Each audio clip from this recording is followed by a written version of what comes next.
Meus irmãos, vamos abrir a palavra de Deus no livro de Cântico dos Cânticos de Salomão. Salomão. O que você lembra quando fala esse nome, né? Desse jeito que eu estou falando, ó. Salomão. Shalom. Shalom. O que é shalom? Paz. A paz. E o que você lembra quando fala Shulamita? Paz. Paz. É o feminino do Salomão. Shulamita. Um spoiler, né? Vamos lá. Cântico dos Cânticos, capítulo 6, versículo 4. E nós vamos ler todo o texto que nós vamos trabalhar nessa manhã. E está escrito assim: Formosa és, querida minha, como Tirsa, aprazível como Jerusalém, formidável como um exército com bandeiras. Desvia de mim os olhos, porque eles me perturbam. Os teus cabelos descem onde antes, como o rebanho das cabras de Gileade. São os teus dentes como o rebanho de ovelhas que sobem do lavadouro, e das quais todas produzem gêmeos, e nenhuma delas há sem crias. As tuas faces, como romã partida, brilham através do véu. 60 são as rainhas, 80 as concubinas, e as virgens sem número. Mas uma só é a minha pomba, a minha imaculada, de sua mãe a única, a predileta daquela que a deu à luz. Viram-na as donzelas e lhe chamaram ditosa. Viram-na as rainhas e as concubinas e a louvaram. Quem é esta que aparece como a alva do dia, formosa como a lua, pura como o sol, formidável como um exército com bandeiras? Desci ao jardim das nogueiras para mirar os renovos do vale, para ver se brotavam as vides, se floresciam as romeiras. Não sei como, imaginei-me no carro do meu nobre povo. Volta, volta, ó Sulamita, volta, volta, para que nós te contemplemos. Por que quereis contemplar a Sulamita na dança de Manaim? Que formosos são os teus passos, dados de sandálias, ó filha do príncipe. Os meneios dos teus quadris são como colares trabalhados por mãos de artista. Teu umbigo é taça redonda, a qual não falta bebida. O teu ventre é um monte de trigo cercado de lírios. Os teus dois seios, como as duas crias gêmeas de uma gazela. O teu pescoço, como torre de marfim. Os teus olhos são as piscinas de Hebrom, junto à porta de Bet-Rabim. O teu nariz, como a torre do Líbano, que olha para Damasco. A tua cabeça é como o Monte Carmelo. A tua cabeleira, como a púrpura. O rei está preso nas tuas tranças. Quão formosa e quão aprazível és, ó amor em delícias. Esse teu porte é semelhante à palmeira, e os teus seios a seus cachos. Dizia eu: subirei a palmeira, pegarei em seus ramos, sejam os teus seios como os cachos da vide, e o aroma da tua respiração como das maçãs. Os teus beijos são como o vinho. Vinho que se escoa suavemente para o meu amado, deslizando entre seus lábios e dentes. Eu sou do meu amado, e ele tem saudades de mim. Amém. Vamos orar. Meu Senhor, quão magnífico é esse texto. Quão inspirado é o que nós acabamos de ler. Nada melhor para retratar o teu amor. Te louvamos, ó Pai, porque o Senhor tem abençoado famílias aqui nesta igreja ao longo desse ano, Senhor. É impagável todos esses estudos, impagável o que o Senhor tem falado. E como é lamentável, Senhor, aqueles que faltaram um estudo sequer. Meu Deus, como perdem a oportunidade de contemplar a tua beleza na tua palavra e de ouvir a tua voz. Ah, meu Senhor, como pastores, que não venhamos a desanimar ou desistir de anunciar e pregar o Evangelho, mas não apenas que lancemos palavras que batam em corações de pedra, mas que, ó Deus, os corações se abram para ouvir a tua voz. Traz transformação, Senhor.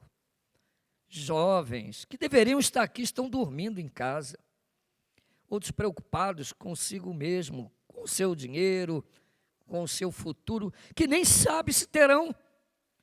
Quão tolice é isso, tamanha estupidez, ficar pensando em planejamentos tão distantes, ao invés de planejarem o reino dos céus. Estar contigo, Senhor, é o nosso maior desejo. E as nossas famílias devem glorificar a Ti aqui nesse mundo. E por isso todos deveriam estar aqui.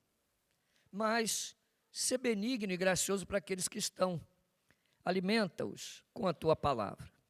Em nome de Jesus Cristo. Amém. Os irmãos podem se assentar.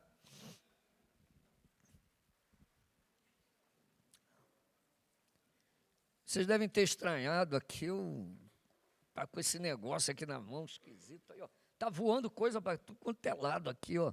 Meu Deus do céu. Voou um negócio aqui, ó. Deixa eu ver. Ricardo e Maria Helena. O que é isso? Deixa eu ver. A hora 19, o indispensável, você e sua família. O local, na Igreja Bom Jesus da Penha, na Avenida Braz de Pina. O motivo, um amor puro e belo. Os noivos, Maria Helena e Ricardo. Nosso casamento. Legal. Mas tem coisa mais velha aqui, irmãos, ó. Mais velha. Essa foi do fundo do poço, do fundo do baú, né? Poço é coisa feia, né? Se fosse do poço, estaria estragado, né? Mas aqui, olha, essa eu achei lá no baú. Na verdade, eu guardo mesmo, né? Aqui, deixa eu ver o que é isso.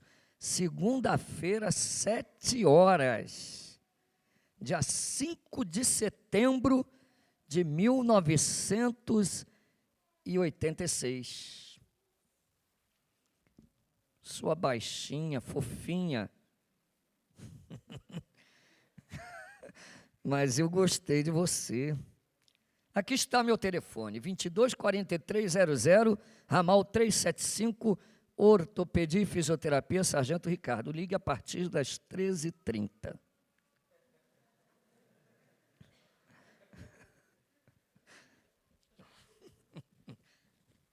Estamos aqui no Pizza Nostra. Não deu ponto sem nó, né? Levei logo no Pizza Nostra, primeiro dia. Não tinha carro, não tinha Uber, eu levei de táxi. Aí fica mais emocionante ainda, né? Vou de táxi, parei o táxi na porta, né? Aí chamou, veio o pai dela, nossa, tem um táxi aí na porta. Táxi era para quem era chique, né? Mas a gente perde muito isso aqui hoje, né? Porque as pessoas ficam só na internet, no WhatsApp. Eu, particularmente, acho que os manuscritos, eles são muito mais preciosos, né? Eles falam mais ao coração, à alma, né? E eles mostram um pouco mais da gente, né? Por exemplo, só que fosse uma mensagem de WhatsApp, não teria assim esse papel aqui do Pizza Nostra, tal, né? O efeito assim sentimental disso aqui é muito maior. Isso tudo aqui são cartas e mais cartas, né? Que eu escrevi para ela e também ela para mim. Ó. Olha só quantas, muitas até eu perdi, né? Olha aqui que legal, olha. Queridos pais, a Lena não estava passando bem ontem, fomos ao hospital, o médico disse que ela estava entrando em trabalho de parto. Hoje, às 9h30, a Helena sentiu cólica, está perdendo líquido e pela noite perdeu o sangue. Fiquem calmos. A chave está com a Margarida, que era a vizinha. Comprei uma mesa e um armário, eu não tinha nada. Ia chegar no dia que o neném ia nascer. Né? Eu só tinha em casa um fogão de 2 bocas, mas o importante era casar. Né? Devem chegar, a mesa deve chegar até às 14 horas de hoje. É preciso que um de vocês fique aqui em casa para receber a mercadoria. A compra foi no valor de 65 mil cruzeiros.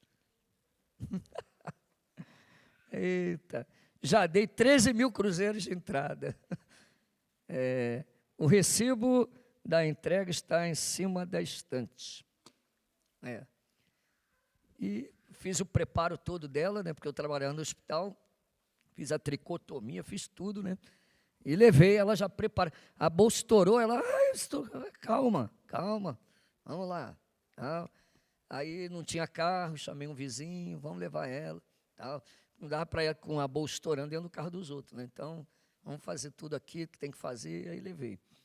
Legal isso aqui, né, história, né, história. Guaratinguetá, 15 de outubro de 1986, 14 horas e 30 minutos. Neste exato momento estou aqui na fisioterapia, porém não consigo trabalhar direito, pois meus pensamentos estão todos voltados para você. Sinto-me muito triste por você não estar aqui ao meu lado, e ultimamente, com toda sinceridade, eu só consigo sorrir quando você está comigo.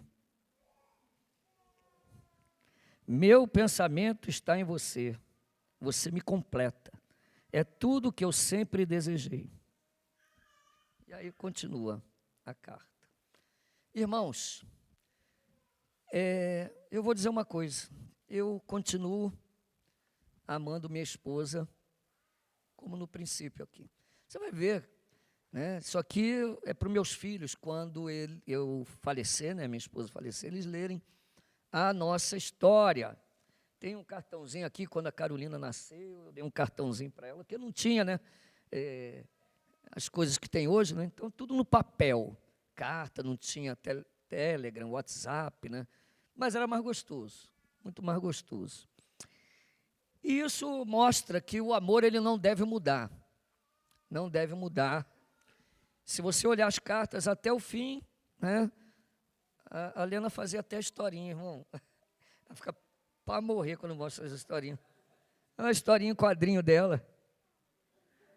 É uma historinha em quadrinho, que ela não tinha dinheiro para comprar, né? Fazia em quadrinho aqui, né? É o coração falando, né? Pobre da Helena.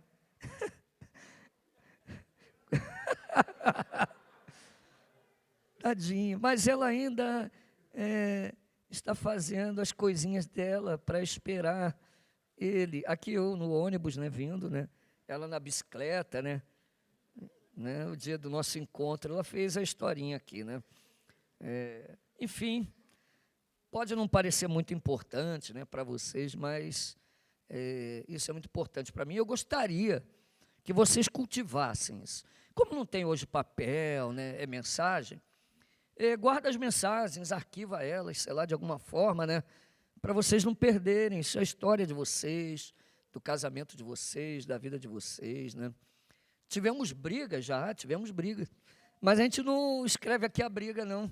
É interessante, né, mas a gente escreveu a reconciliação, a gente escreveu sobre reconciliações, sobre perdão, né, tem muita coisa aqui.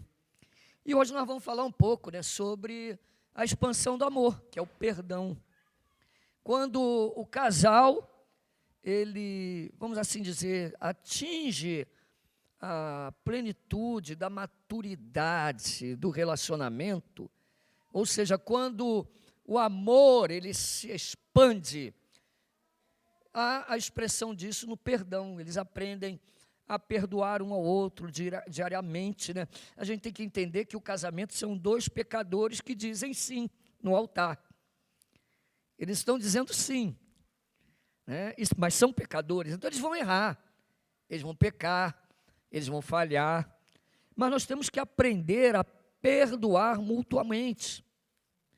Um lar cristão é um lar que deve viver em harmonia plena, harmonia total.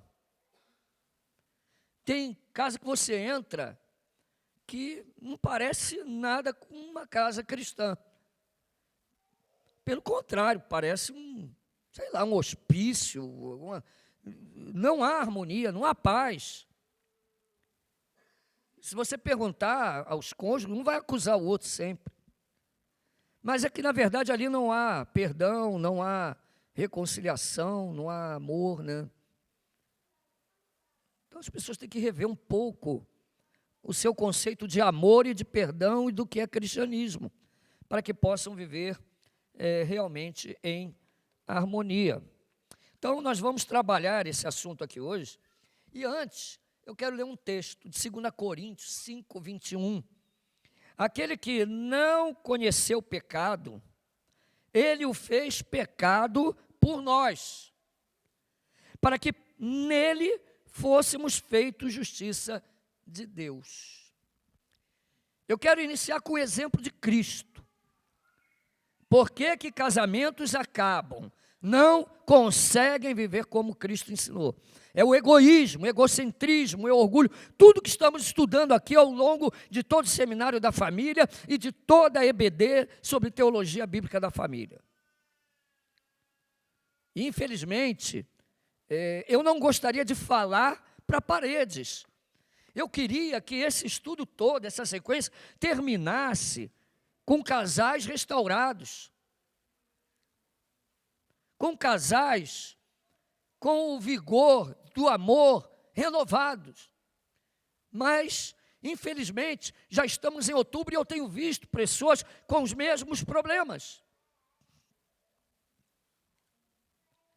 E são mais duramente sujeitos ao juízo de Deus. Porque uma coisa é você estar em uma igreja totalmente ignorante, que não fala, não ensina, não prega. Mas você aqui recebe o alimento diário, quinta, domingo de manhã, domingo de noite, e você despreza, não quer vir, não vem, quer dormir. Temos PG de casais, seminário, investimos tempo para que a sua família seja restaurada. Eu li um texto aqui que mostra um exemplo, o exemplo de Cristo. Repare o que Paulo diz aos Coríntios: aquele que não conheceu o pecado. Veja bem, vamos supor que a sua mulher errou, ou você errou, e você tem dificuldade de pecar. Não vou falar nem errou, pecou. Sua mulher pecou e você pecou. E aí você tem dificuldade de perdoar a sua mulher que pecou, e a sua mulher tem dificuldade de perdoar você que pecou. Mas repare, isso não tem nexo, porque você também é um pecador. Por mais bonzinho que você seja, esteja correto, vamos supor, em determinada situação. Porém, olha o que Paulo diz: aquele que não conheceu o pecado, ele não tem pecado, não conheceu, não tem mancha nenhuma nele, nem na sua alma, nem no seu corpo, é perfeito, é Deus, não conheceu o pecado. Olha o que ele fez: ele o fez pecado por nós.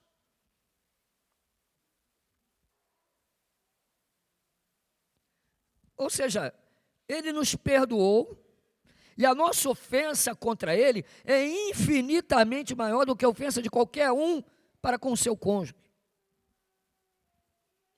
Para que nele fôssemos feitos justiça de Deus. Cristo é o exemplo maior do perdão. Colossenses, capítulo 3, versículo 13 diz: suportai-vos uns aos outros. Suportar aqui, né? Vou ter que ter paciência com aquele cara chato. Não, suportar é carregar, suportar o peso. Suportai-vos uns aos outros. Perdoai-vos mutuamente. Caso alguém tenha motivo de queixa contra o trem, assim como o Senhor vos perdoou, assim também perdoai-vos. Veja bem, assim perdoai vós, como Cristo te perdoou.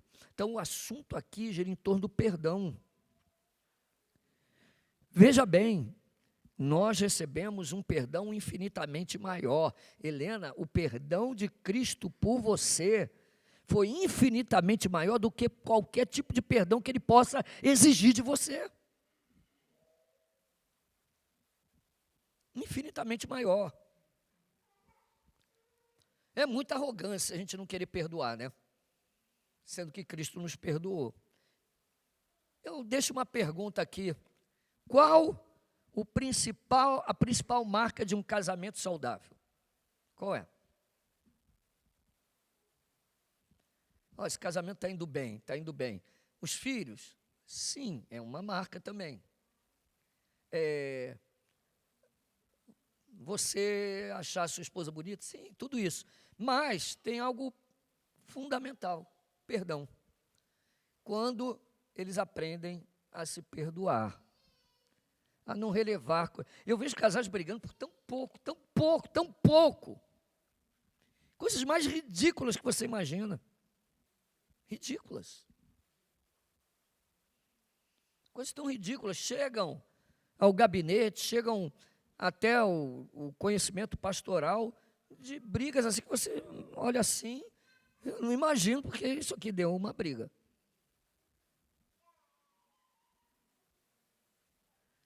Precisamos refletir e mudar. Nós vamos seguir o seguinte roteiro aqui. Primeiro, a declaração de amor, que é um perdão. Cântico dos Cânticos, capítulo 6, versículo 4 a 10, nós vemos ali uma declaração de amor. Essa declaração de amor é de quem para quem? É do noivo para a noiva. É do amado para a amada. É um cântico de declaração de amor que subentende o perdão. Você vai entender por quê. A segunda é a reconciliação do casal, que aí você tem aí nos versículos 11 a 13. A reconciliação do casal. Depois, a renovação da relação do casal, que está em Cantares 7, ou Cântico dos Cânticos 7, versículos de 1 a 9, e a declaração que faz o desfecho da história, que está em Cântico dos Cânticos, capítulo 7, versículo 10. Tem duas palavras aí que eu vou me deter um pouco mais.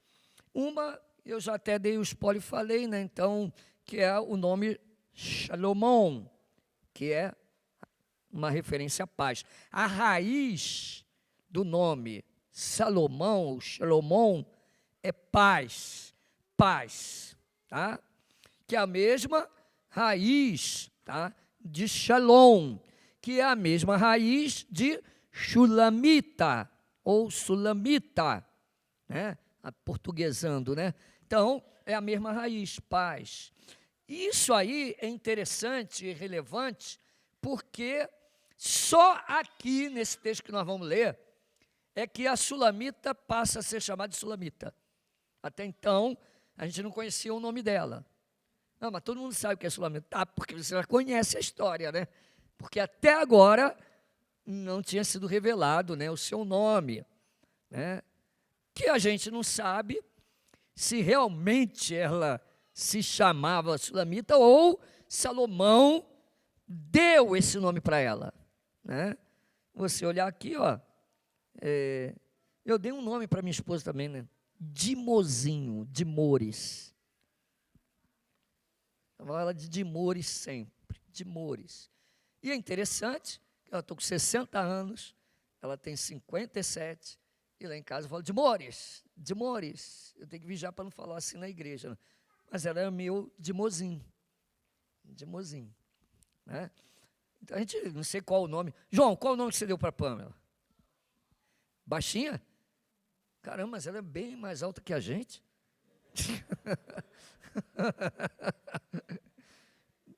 Rafael, qual o nome que você deu para a sua amada?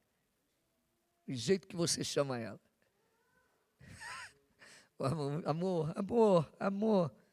Samuel. Mozão, mozão. Lucas, amor, é isso aí. Tem gente que fala fofo, fofinha, mas é interessante, irmãos, que a declaração que faz o desfecho da história em Cântico 7 também traz um jogo de palavras aí importante que nós vamos estudar. Que a palavra usada para saudade é a mesma palavra que é usada na queda para desejo. Quando diz o teu desejo será pelo teu marido. É interessante a gente estudar o hebraico, porque ele fala muito assim, no paralelismo, no jogo de palavras, né? É muito bom você estudar. Então nós vamos seguir esse roteiro e quero lembrar por que a declaração é do noivo para a noiva. É porque começa, ali a fotinha, tá, irmãos? Eu estou colocando essas fotos porque elas retratam, né, a minha vida, né, e da minha esposa, né. Aqui foi quando nós fomos para a viagem missionária juntos, né. Eu não gosto de andar sem a Lena, acho que vocês já perceberam isso. Detesto andar sem a minha esposa. Andar sem ela, para mim, é um martírio, né, até hoje. Quando eu vou para a Palavra da Vida estudar, eu levo ela, né. A gente paga um pouquinho mais, mas eu levo. E as 2 últimas vezes tem sido um martírio para mim, porque ela não pôde ir para ficar cuidando do meu pai. Alguém tinha que ficar cuidando do meu pai, né? E como ninguém poderia ficar, eu não fui com a minha esposa as 2 últimas vezes. Foi muito ruim para mim. Eu não gosto de andar sem ela. Então aqui eu levei ela na missão. Aqui são as nossas caminhadas diárias na vila, nossas corridas, né? Aqui eu gosto de parar, tirar uma foto junto com ela. Às vezes eu ponho ela no meio das flores, né? Aí tiro foto. Eu gosto de curtir a minha caminhada com a minha esposa, né? O meu relacionamento não é amargoso, né? Já viu aqueles casais amargurados, só vivem falando, reclamando um do outro, xingando, murmurando. Coisa feia, né? Ridículo isso, né? Eu sou do meu amado e o meu amado é meu. Ele pastoreia entre os lírios. Então terminou aqui, Cantares 6:3. Mas vocês lembram o contexto? Eu vou lembrar um pouquinho. A noiva, ela pisa na bola, ela resiste ao noivo, depois de tudo, né? Depois de todo carinho, depois de todo amor. E aí, na última aula, nós vimos que, nas últimas aulas, houve uma crise no relacionamento, tá? E aí, na aula do pastor Luciano, antes da nossa pausa, né? O que acontece? Ela vê que errou, ela cai em si, né? Mas para que fazer esse charme, né? O meu marido fazer isso, né? Tem mulheres que fazem isso, né? De noite eu não vou querer nada com ele também. Aquele charme bobo, ridículo, né? E a noiva tinha feito aquele charme e depois ela cai em si. São as 2 últimas aulas, a do Samuel e a do pastor Luciano. E aí, vamos ver a reação do noivo, né? Poderíamos esperar, né, de um relacionamento carnal, né, de alguém assim que não tem o amor de Cristo. Agora você vai ver também. Vou te dar um gelo agora também. Você vai ver o que é bom para tosse, né? E agora irmãos, Salomão aqui é um exemplo de Cristo, tá? E nós vamos ver a reação dele. A reação dele diante de tudo isso é uma reação que nós às vezes não esperamos.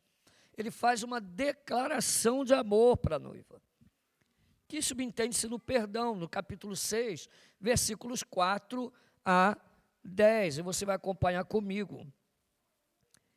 Formosa és, querida minha, como Tirsa, aprazível como Jerusalém, formidável como um exército com bandeiras. Então, quando ele começa a falar, ao invés dele mostrar, tá bom, eu te perdoo, ficar aquele clima, né? Porque lembre-se, ó, a sequência. Penúltima aula, pisa na bola, a noiva. Na última, ela cai em si e tenta a reconciliação, né? E agora é a resposta do noivo, né? A resposta do noivo, ele começa com esse poema. Ele começa com elogios. Ele não olha, procura não focar no pecado. Olha o que ele diz: formosa és, né, querida minha, que é um feminino aqui no hebraico para a palavra amigo. É a mesma palavra que é usada para amigo num feminino, que aqui é traduzida por querida. É como se ele falasse amiga minha. Formidável. Como Tirsa. Essa cidade era linda. Foi uma das primeiras conquistadas por Josué. E essa cidade, ela ficava ao norte. E depois que as tribos do norte e do sul se separaram, aquela cidade passou a ser uma cidade onde os reis passavam férias, vamos assim dizer.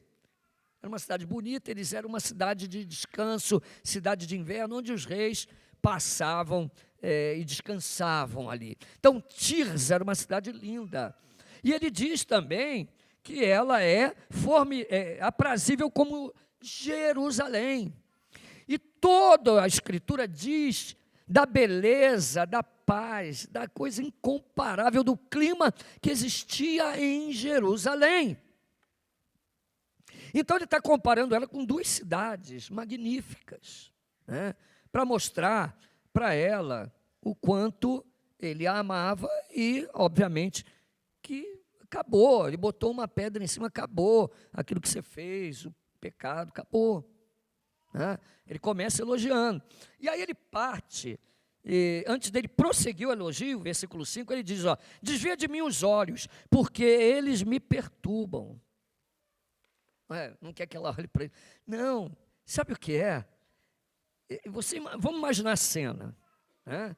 A noiva pisa na bola, aí depois ela fala, eu errei. E agora imagina ele olhando para ela, e ela olhando para ele. Ele diz, desvia de mim os teus olhos, porque eles me perturbam. Não é perturbar no intuito de você me irrita, não.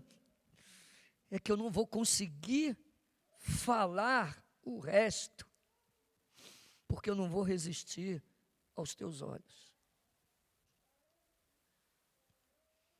Por exemplo, Deus, eu quero conseguir falar o resto.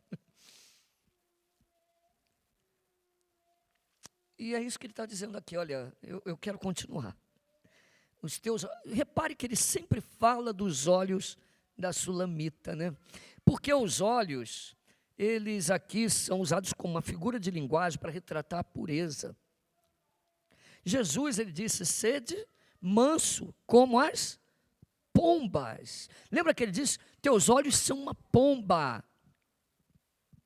Ou seja, ele está realçando o caráter manso dela. E ele está dizendo que esses olhos dela, esse olhar dela, causava uma comoção, um aperto no coração dele, tamanho que ele se achava ao ponto de não conseguir nem continuar falando. Esse é o amor que ele tinha pela sua amada. E aí ele continua, os teus cabelos descem ondeantes como o rebanho das cabras de Gileade. São os teus dentes como rebanho de ovelhas, que sobem do lavadouro, das quais produzem gêmeos, e nenhuma delas há sem cria. Seus dentes são certinhos, né? Não é um para cima, outro para baixo, são certinhos, e todos, não está faltando nenhum. E ele continua os elogios, né? As tuas faces como romã partida, brilham através do véu. A face como romã, ela retrata a vida. Alguém já partiu uma romã? Ela é rosa, rosada, rosadinha, né? Tipo aquela bochecha rosadinha, né? Tipo a Noemi. Aquela bochechinha que mostra um olhar com vida e cheio de sementes. Parece que romã só tem semente, não tem mais nada, né? Que dá vida, dá fruto. Então o que ele está dizendo? A tua face é como romã, cheio de vida. Cheia de vida. 60 são as rainhas, 80 as concubinas e as virgens sem número. Mas uma só é a minha pomba, a minha imaculada, de sua mãe a única, a predileta daquela que a deu à luz. Viram nas donzelas e lhe chamaram de Tosa. Viram nas rainhas e as concubinas e a louvaram. Repare aqui, olha. Ela é para ele, ela não tem igual a ela. 60 são as rainhas, né? É isso que ele diz aqui, olha, 60 são as rainhas, 80 as concubinas e a virgem sem número. E alguns comentaristas, né, teólogos, que gostam de inventar moda, né, tal, alguns dizem 60 rainhas porque eram 60 valentes, uma mulher de cada valente, nada a ver, e aí a concubina, né? Esse era o harém de Salomão, irmão. O harém de Salomão, isso aqui é fichinha, né? O harém de Salomão era 700 mulheres. 700 mulheres e 300 concubinas. Então aqui não é o harém de Salomão. Isso nos dá uma dica de que esse livro, ele foi escrito numa época boa de Salomão. A Sulamita era a paixão real da vida dele, a primeira paixão. Porque no fim da vida, quando ele fica velho, caduca e arruma um monte de mulher, né? E aí começa a adorar deuses e ídolos estranhos, ali ele está com 700 mulheres, 300 concubinas. Aqui a expressão de linguagem é como se ele estivesse falando lá. Ele conhecia muitas rainhas, tinha contato com muitos reinos, ele fala, tem 60 rainhas, 80 concubinas, virgens, sem número. Mas uma só é a minha amada, a minha pomba, a minha imaculada. Os olhos do amado estão só para ela. Só para ela. A única da sua mãe. Eles olham para você e te louvam. É muito gostoso você falar também para a esposa o que as pessoas falam a respeito dela. Quando ela é uma mulher ditosa e abençoada. Você chegar, olha meu amor, as pessoas elogiam o teu comportamento, a tua forma de lidar com as coisas. Então nós vemos aqui, nesse elogio, meus irmãos, nós estamos observando que o noivo perdoou a noiva. Ele põe uma pedra sobre o que aconteceu, aquele episódio do desprezo, né? Ele vê quando ela fica mal com aquilo, tá? Mas ele procura animá-la, levantar a sua esposa. Ele começa o discurso, tu és formidável, ninguém é igual a você. Igualzinho Adão fez com Eva na queda. Não é, irmãos? Amém? Bom, se que alguém falar amém, eu falar, acorda, joga água nesse irmão aí que ele está dormindo. Não, irmãos, é diferente de Adão. O que Adão fez na queda? O que Adão fez? Acusou. Pior ainda, ele entregou a sua esposa para a morte. Ela pega a maçã, pega a jaca, ela pega a banana, não sei qual é a fruta, irmão, não sei, mas ela pega o fruto proibido e dá ao seu marido, ele come e ambos têm os olhos abertos, veem que estavam nus, tal. Essa é a história. Então, Satanás, ele vai primeiro em quem? Ele vai em Eva. E quem ouviu a ordem do Senhor primeiro foi Adão. Adão ouviu direto do Senhor a ordem. Mas Eva ouviu de Satanás. Você já vê aí uma inversão da ordem, né? Deus falou com o cabeça, com Adão. E Adão falou para Eva. Agora você vê o inverso já na queda. Satanás fala com Eva. E Eva diz o que ele vai fazer. Olha a inversão. E aí você vê que quando Deus vem e vem falar com eles, né, tudo, o que Adão faz? A mulher que tu me deste, me deu a fruta e eu comi. Qual era a sentença? A morte. Adão estava livrando o lado dele e está entregando a mulher dele, mata ela. Fulmina ela logo. Estava tudo bem. Depois de ver essa mulher aqui, o que aconteceu? Então, Adão aqui, vergonhosamente, o que ele está fazendo? Ele está acusando Deus. Olha a coisa que você me deu aqui. Como aqueles maridos, né? Não sabia que essa mulher era tão nojenta assim. Uma mulher, não sabia que esse marido era tão assim. Pelo amor de Deus, irmãos, onde vocês estão, irmãos? Adão, o que ele faz? Ele acusa Deus, acusa a mulher, e ao mesmo tempo ele está tentando se livrar e entregar ela. Mata ela aí, foi ela. Mas olha aqui, Salomão, o que ele faz? Né?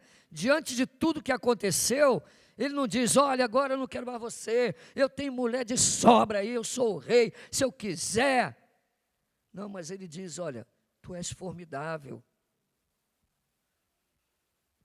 tu és linda, não tem ninguém igual a você. Já vi rainha de todos os tipos, né? Virgens, concubinas, mais igual a você não existe. Quem não se quebranta assim, né? Como você conquista alguém? Com perdão. Com perdão. O que Salomão está fazendo? Ele está conquistando o coração cada vez mais de sua esposa e tornando ela cada vez mais apaixonada por ele. E repare, o hebraico não coloca nada à toa. Olha só que interessante. Há um aumento, né? Quando ele diz, 60 rainhas, 80 concubinas e virgem, sem números, né? Várias. Então, 60, 80, e aí, sem números. Mas esse aumento é desproporcional, né, à característica, porque aí ele vai diminuindo. Rainhas, né, concubinas e virgens. Entendeu? Tudo aqui arrumado com uma delicadeza incrível pelo Espírito Santo, usando deste artifício literário para realçar o valor que Salomão estava dando à Sulamita. E aí o coro vai dizer, olha, quem é esta que aparece como a alva do dia, formosa como a lua, pura como o sol, formidável como um exército com bandeiras? Olha a linguagem. Bom, então você viu que as primeiras palavras desse cântico são opostas às palavras de Adão. Ou seja, Salomão, ele perdoa, ele mostra o seu amor pela noiva. E isso nos leva a lembrar, por exemplo, uma história de Mateus 18, 21 a 23, que diz, então Pedro, aproximando-se, lhe perguntou, Senhor, até quantas vezes meu irmão pecará contra mim, que eu lhe perdoe? Até 70 vezes. Era difícil para Pedro perdoar, né? Homem duro, né? Mas ele ainda fala, 7 vezes, pelo menos, você não quer perdoar nenhuma, né? Pedro estava achando difícil o perdão. A história aí gira em torno do perdão. E Pedro diz, quantas vezes eu devo perdoar? 7 vezes? Tinha um limite, né? Até 7. Pelo amor de Deus, mais do que isso, até 7. E olha o que Jesus responde. Respondeu-lhe Jesus, não te digo que até 7 vezes, mas até 70 vezes 7. Infinitamente. Perdoe, perdoe, perdoe. E a gente aplica isso também ao relacionamento. Senão o casamento acaba. O egoísmo está destruindo os casamentos. A falta de imagem de Cristo nos cônjuges está destruindo os casamentos. Os relacionamentos, as pessoas não conseguem perdoar ninguém. Saem de igrejas, porque o irmão falou tal coisa para mim, eu não gostei. Rompem relacionamentos de forma mais rude que possa existir. Você só deve sair de uma igreja quando ela prega heresia, ou o pastor ficou maluco lá e ninguém repreendeu ele, né? O pastor ficou doido, né? Virou um tarado atrás de menina, e os pastores juntam, disciplina ele, expulsa ele. Mas, se o pastor não é corrigido, aí tudo bem, você está numa igreja que aceita pecados, aí você tem que sair. Uma igreja que prega heresia, você tem que sair. Você mudou de cidade, você vai procurar uma igreja fiel, vai perguntar aos pastores, eles vão te indicar. Agora, por que você saiu da igreja? Porque o irmão falou que o meu filho está fazendo barulho. Pelo amor de Deus, irmão. Por que você separou da sua esposa? Porque ela... irmão, por favor. Casamento tem um caráter vitalício, não é para separar. Você tem que perdoar. Qual o macete para o casamento continuar? O perdão, o amor mútuo, o arrependimento e o perdão, arrependimento e perdão. Foi assim que a gente chegou a Cristo, não foi? Arrependei-vos dos vossos pecados e crê em quem? Em Cristo, no amor dele, no perdão dele. Quer viver 60 anos de casado, Estevão? Eu estou com 38.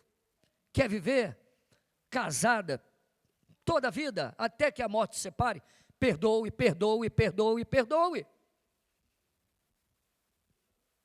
Procure os casais aí de cabeça branca. Vamos lá, Joselito, Fátima, o Emerson. Quantas vezes vocês tiveram que perdoar as esposas e as esposas, o marido? Quantas vezes? Mas, irmãos, ontem foi aniversário da minha neta, Noemi. Aí, de repente, eu estava chorando. Aí, meus filhos devem pensar, o pastor está ficando velho, está ficando sensível, ou está maluco. Não tem nada a ver. Eu, naquele momento, vou aqui dizer por que eu chorei ali. Porque eu imaginei, porque eu estava preparando já a aula, que se eu não tivesse perdoado a minha esposa em algumas situações, ou ela não tivesse me perdoado em algumas situações, eu não estaria vivenciando aquilo. Os netos todos, né? O Samuel ali, né? Um pastor, o Juninho na igreja cantando, a Carol, e aí passa tudo isso na nossa mente, como vale a pena conservar o casamento a qualquer preço, tentar de todas as formas, e você vai colher o fruto. Eu estou colhendo o fruto, e pretendo colher até o fim. Se não tivesse sido assim, em todas as situações da nossa vida, já no primeiro conflito lá, né, 1 ano de casado, 2 já deu um conflito, não quero saber mais, não sei o que, isso não é para mim, a minha esposa não é para mim, e ela, você não é para mim, acabou. Olha só, não existiria o Samuel, não existiria o Juninho, não existiria a Carol, né?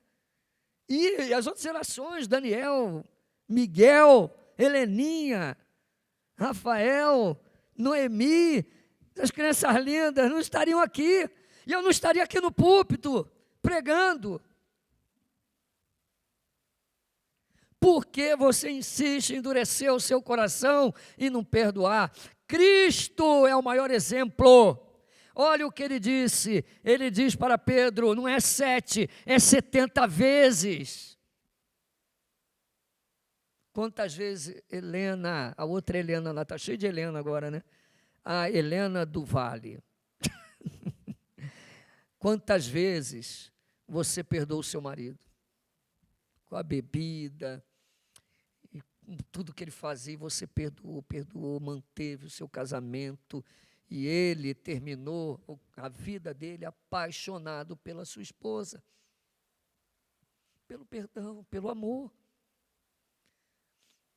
Marli, se ela não suportasse o João, se não tivesse amado, perdoado, não estava aqui.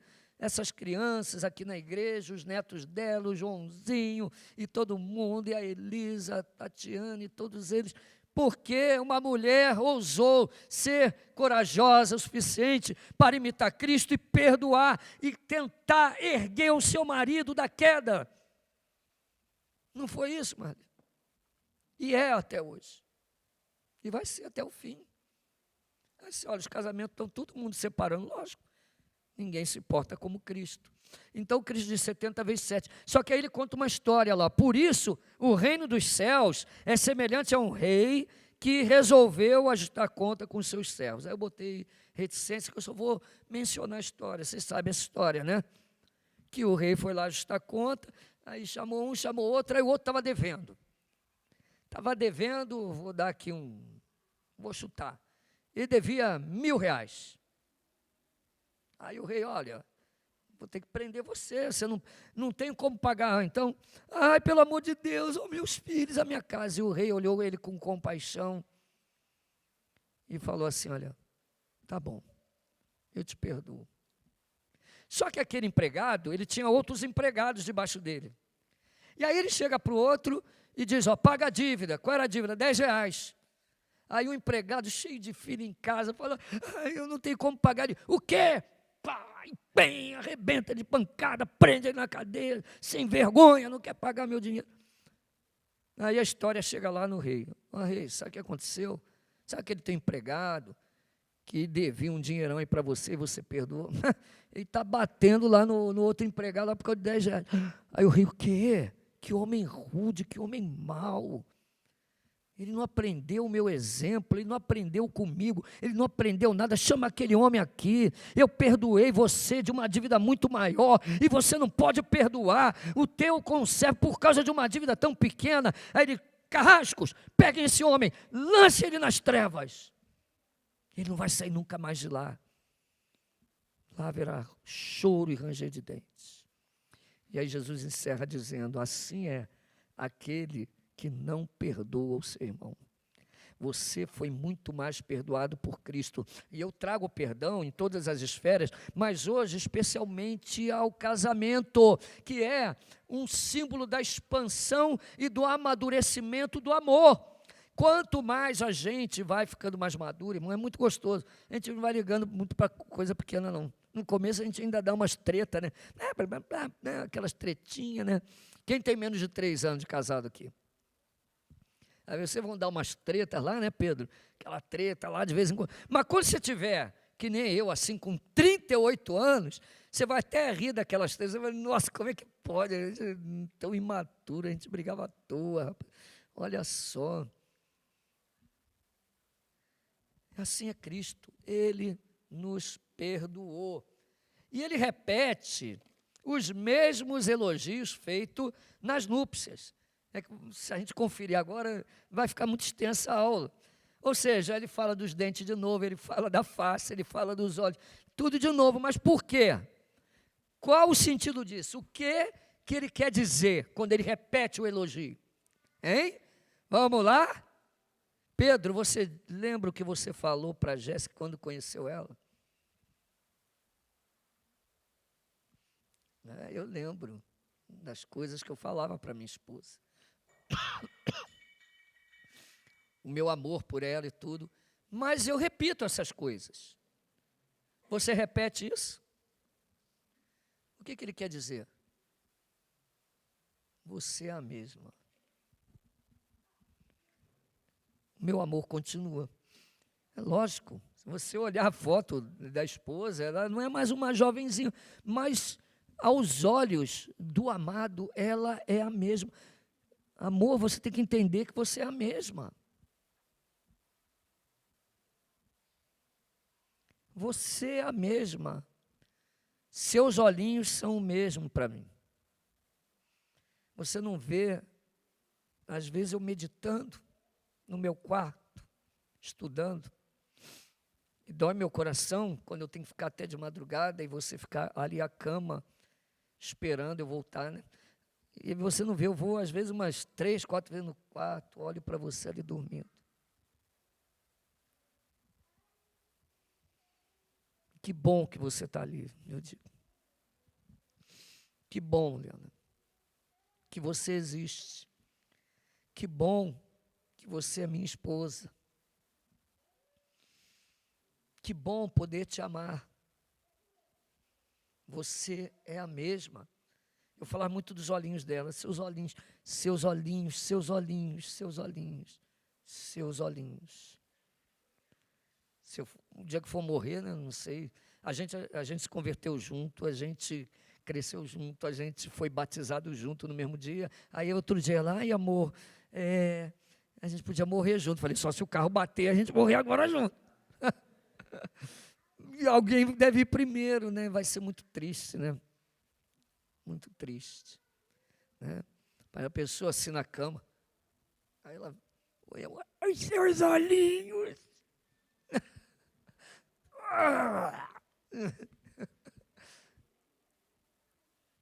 Mas ela é a mesma, é isso que ele está dizendo. Quando ele repete, ele está dizendo, o meu amor por você continua o mesmo. Você está duvidando, você pode imaginar coisas. Tá, Fernando, você pode imaginar coisas, mas o amor do Lucas é o mesmo. Eu estava ali, Lucas, você é apaixonado pela Fernanda? Ele, não, como é que ele faz? Quem sabe imitar ele melhor? Sim. Aí eu, Samuel, você é apaixonado pela Fernanda? Isso, pai. Aí o Luciano, você, isso. Danilo, que é esse? Cadê a Raquel? Cadê a... o que? Meu Deus do céu. Celeste ainda é apaixonada? Tem vontade de sumir com ele, dar um perdido aí? Hein? Tá vendo? Eu tenho vontade de dar um perdido, sumir. Cadê o pastor? Sumiu do mapa, evaporou. Não, estou com a pomba, com a amada. Morri de rir com o Tyson, né? Irmão Tyson, outro dia aqui, aí ele, pastor, comecei a fazer esses elogios, um dia eu cheguei em casa, você é a minha gazela saltitante, ela, que gazela é essa? Aí agora que ela entendeu o que é isso. Mas, irmãos, esses elogios repetidos, ele está dizendo que você é o mesmo. Então, eu tenho que escrever, né, bem grande aqui, de Mores. Outra coisa que eu chamava ela, pequenininha. Como é bom você ser desse tamanho e poder chamar alguém de baixinho. Nossa, é fantástico isso, né?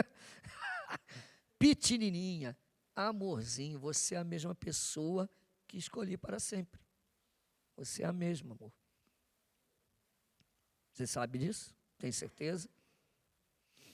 Então vamos lá. Então vamos continuar.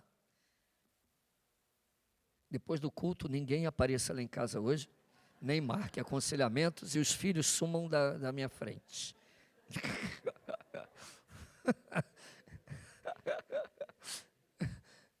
Nesses elogios, irmãos, nós podemos perceber o amadurecimento do amor.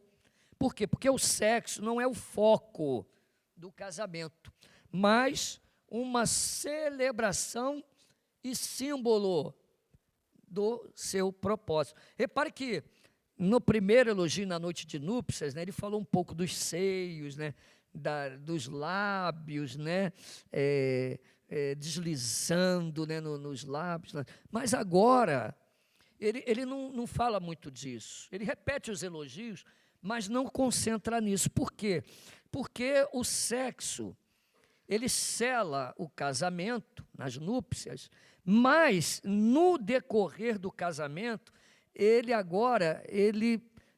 serve para a sustentação do relacionamento. Tá? Então, como esse amadurecimento aconteceu, não é que a Shulamita e o Salomão não fizessem nada, né? Eles fazem, né? Depois você vai ver lá no capítulo 7 e me conta se eles fazem alguma coisa. Mas é que o foco não está ali, irmãos. Os únicos que têm um mistério, né, que parece conto de fadas, que acho que os pais nunca fazem nada, são os filhos, né? É conto de fada, né?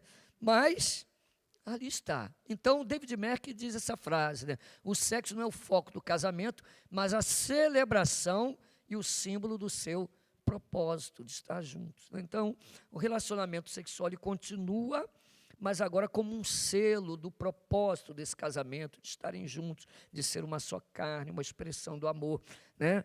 Agora, no início, ele é o selo que confirma o casamento. Vocês sabiam que na lei, juridicamente, né, se o casal vai lá, casa no civil e não tem o ato sexual, o casamento pode ser anulado, não é isso, Stefano? Pode anular. Ela casou, aí passa um mês, a mulher, não quero ter relação, não. Aí o marido tem paciência, aí 2 meses, 3 meses, 1 ano, 2 anos, que está doido?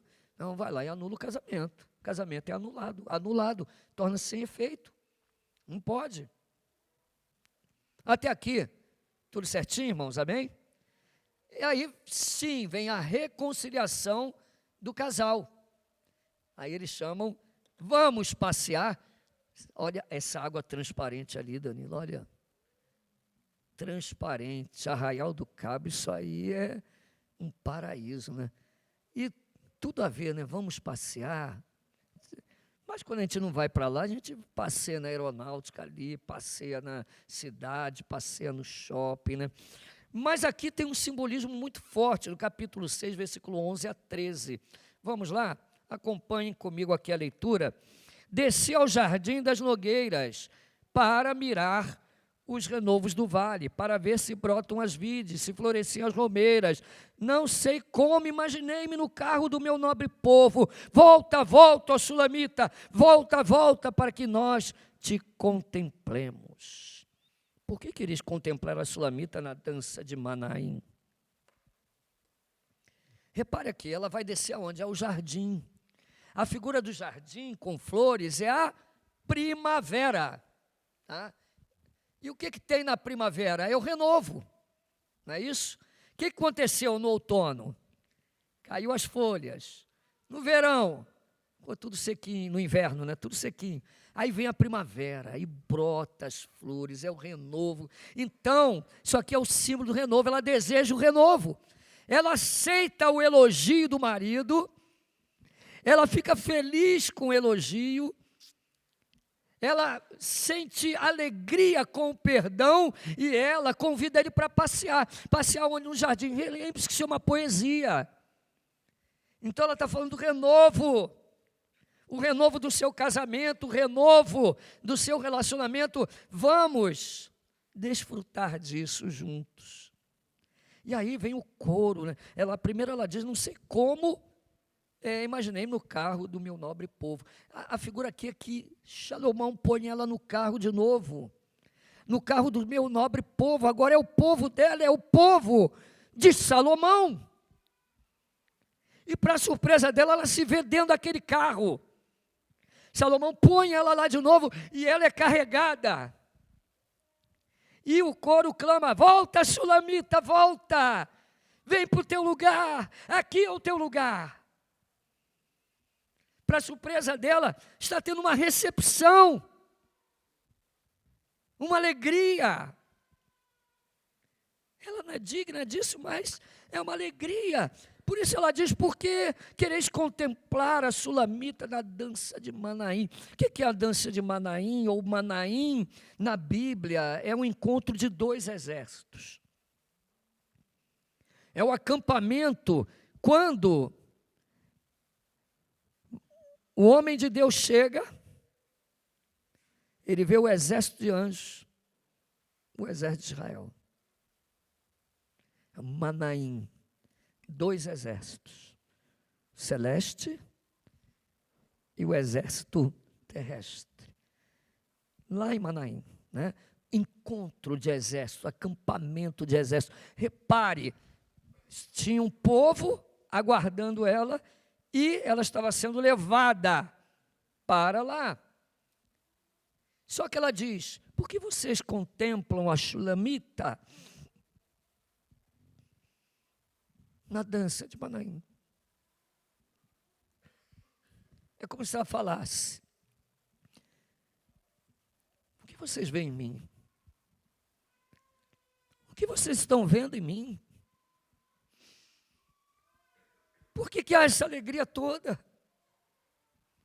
Eu não merecia isso, eu não mereço estar aqui, eu estou me vendo aqui nesse carro. Estou sendo levado para o meio do meu povo. Tem um exército me esperando. Um exército me levando, um exército me esperando. Por que vocês me olham assim? Porque vocês contemplam a Sulamita na dança de Manaim? Por que tanta alegria? Por que tanto alvoroço, porque tanta celebração. Repare que agora ela é chamada de Sulamita, né? Por que Sulamita? Porque Sulamita é o feminino de Salomão. O que é? Há um complemento, um amadurecimento com perdão. Um completa o outro. Irmão, eu vi um negócio desse uma vez que eu já vi casal assim, olha, Renata e Renato. Já viram desse? Né? Marcelo e Marcela. Já vi. Mas uma vez eu atendi um paciente que o nome dele era Albino. Olha o nome do cara, Albino. Aí eu fui levar ele em casa e cheguei, cadê sua esposa? Aí ele, Albina! Aí veio ela, qual é o seu nome? Ela é Albina.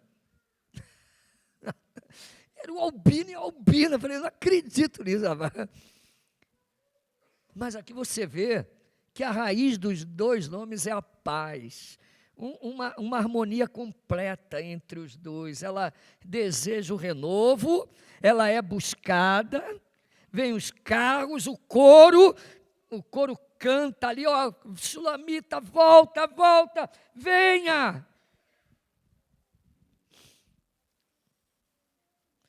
Conforme aprendem a viver em harmonia e paz, o casamento amadurece. Nossa casa deve viver em paz e harmonia, tá, irmãos? E aí vocês vão amadurecer.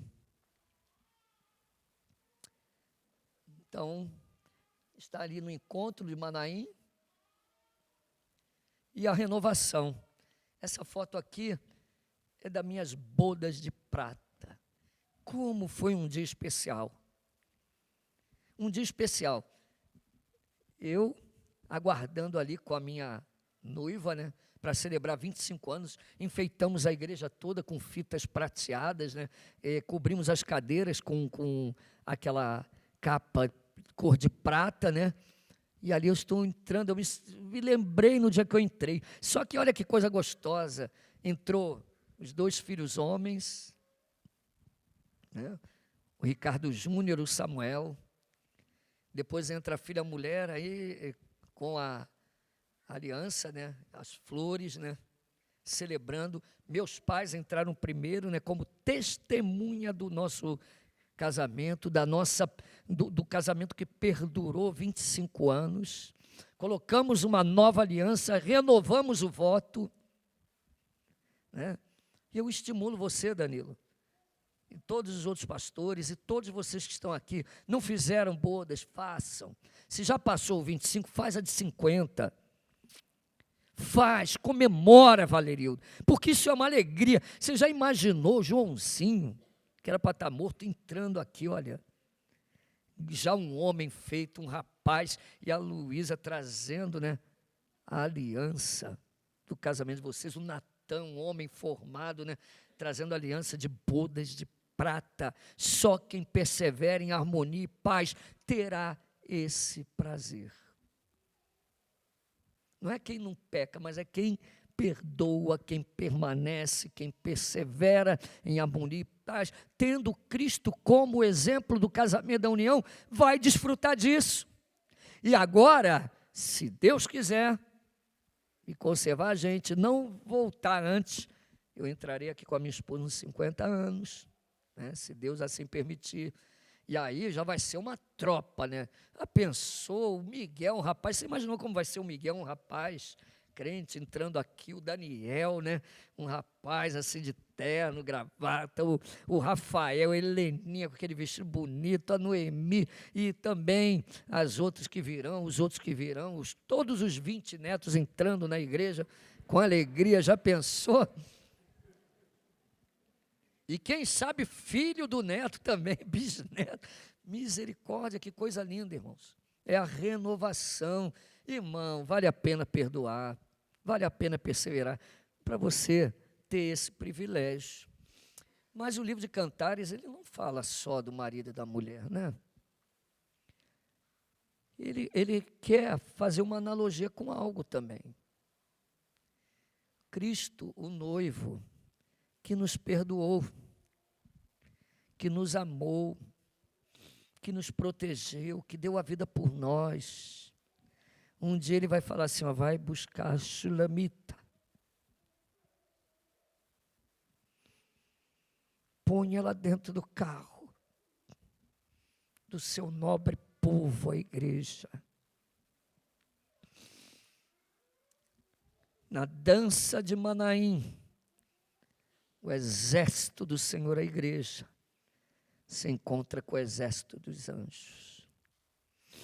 E os anjos aguardando e celebrando, venha para o teu lugar, igreja, venha, Shulamita,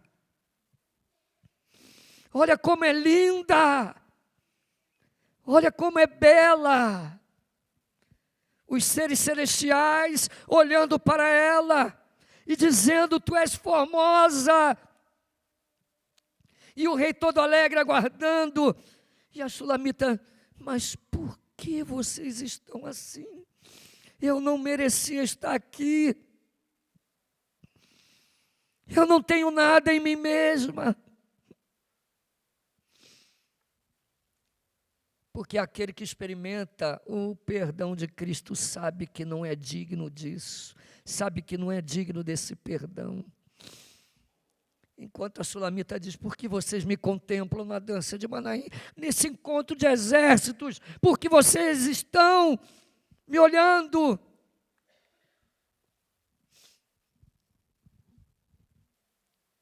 Mas Manaim diz, vem, Shulamita, volta, vem. E aí partimos para a renovação. O fruto da reconciliação do casal é intimidade sexual.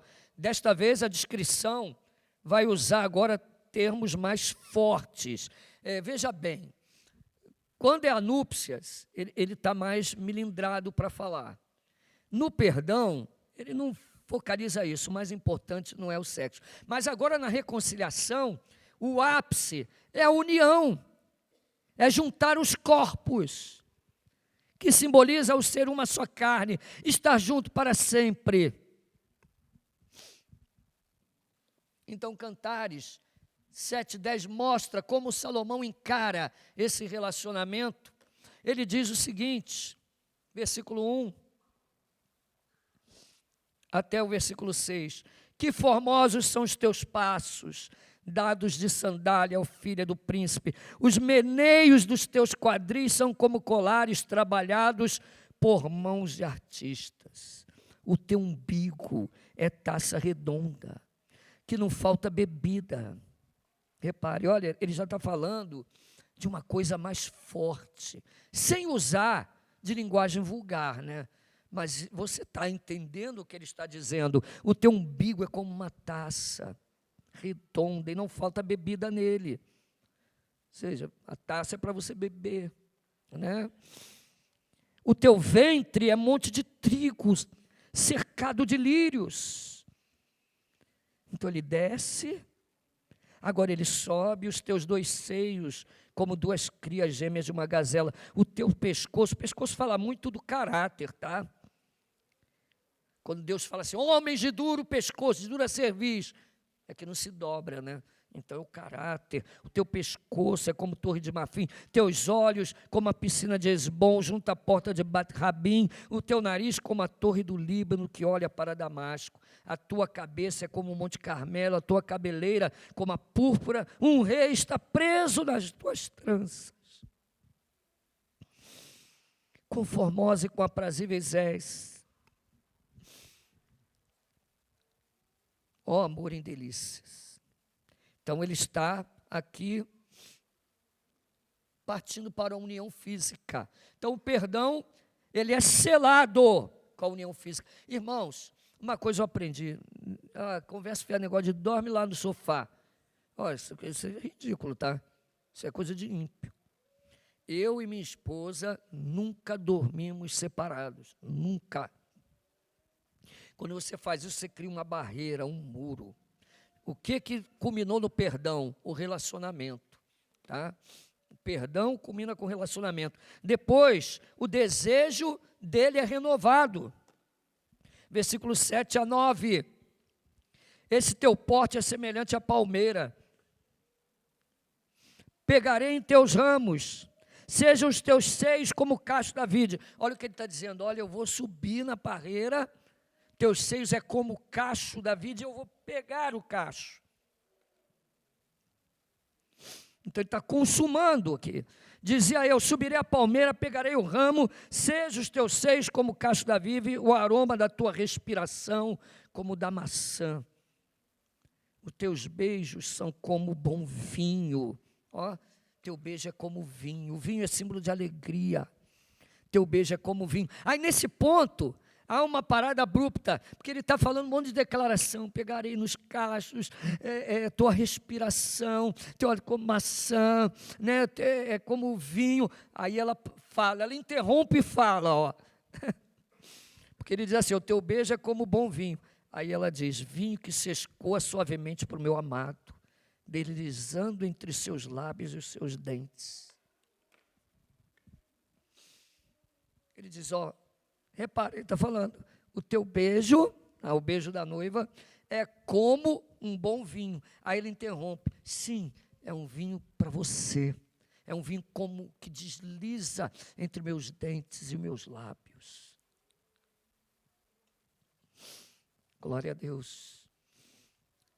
Então a maior expressão do perdão e do amor é a entrega sexual de um para o outro, que visa o prazer do outro. E a conclusão, no capítulo 7, 10, é que a queda é revertida. Eu sou do meu amado e ele tem saudade de mim. Aqui acaba o texto dessa aula. Eu sou do meu amado e ele tem saudade de mim. Só que a palavra saudade aqui, irmãos, ela é uma palavra interessante, tá? Ela é uma palavra que é usada aqui no hebraico para desejo, é a mesma palavra para o desejo. Então, por que o escritor inspirado por Deus usa essa palavra? É um jogo de palavras para mostrar que a queda é revertida. Lembra na queda, o teu desejo será para o teu marido, e ele te dominará.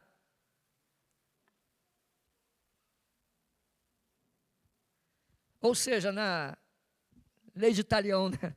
Dente por dente, olho por olho. Você quer dominar sobre ele, então ele vai te dominar. Porém, aqui olha o contrário, ela diz, o meu desejo, o meu desejo, ele. Olha só, olha o inverso aqui, ó, no versículo 10, ó. Eu sou do meu amado, ele agora é que domina, ele tem o desejo, ele tem saudade. Olhe para a palavra saudade aí, imagine o desejo, ele tem desejo de mim. E ela agora não tem vergonha de falar, e o desejo dele é para mim. Lembra da queda? A mulher, o teu desejo será para o teu marido, ele te dominará. Agora ela diz, o teu desejo, né, é para mim. Reconhece a posição do seu marido, do cabeça. É um jogo de palavras. Saudade é o desejo. Agora é o marido. É o marido. E ela fala isso, que o teu desejo seja para mim, o teu desejo é para mim. Ou seja, você vai me possuir. Eu sou tua, né? Eu sou tua. E aí tem a reversão total da queda. Então, nós concluímos a nossa aula mostrando que o casamento, ele vai persistir se o amor de Cristo for o principal, refletindo no perdão. E esse perdão exige uma obra sobrenatural do Espírito Santo no nosso coração. Ore, peça isso a Deus. Não dá para você viver sem perdoar um ao outro, senão seu casamento vai acabar. Pelo amor de Deus, pense nisso, perdoe, ame. Ame. Isso exige um agir de Deus na nossa vida. A grande ideia de tudo que nós aprendemos aqui é que somente o perdão de Cristo pode reverter os efeitos desastrosos do pecado no relacionamento familiar. Somente o perdão de Cristo. e o seu exemplo. Que Deus nos abençoe e que possamos concluir como a amada e o amado. Que quando ela chega na dança de Manaim, ela é aclamada. Olha só, o apóstolo Paulo diz que a igreja será admirada, o mistério será revelado, a igreja será admirada pelos principados e potestades. E por que que os anjos admirarão a igreja? Não é porque ela tem alguma beleza intrínseca, mas pelo que Cristo fez por ela. Eles vão admirar olhando, olha como o efeito do sacrifício de Cristo é poderoso, ao ponto de unir todas as pessoas, de tribos, raças, nações, e perdoar e lavar. A igreja será admirada por causa do noivo. E aí eles vão viver como? Foi o que nós lemos aqui em Cantares 7.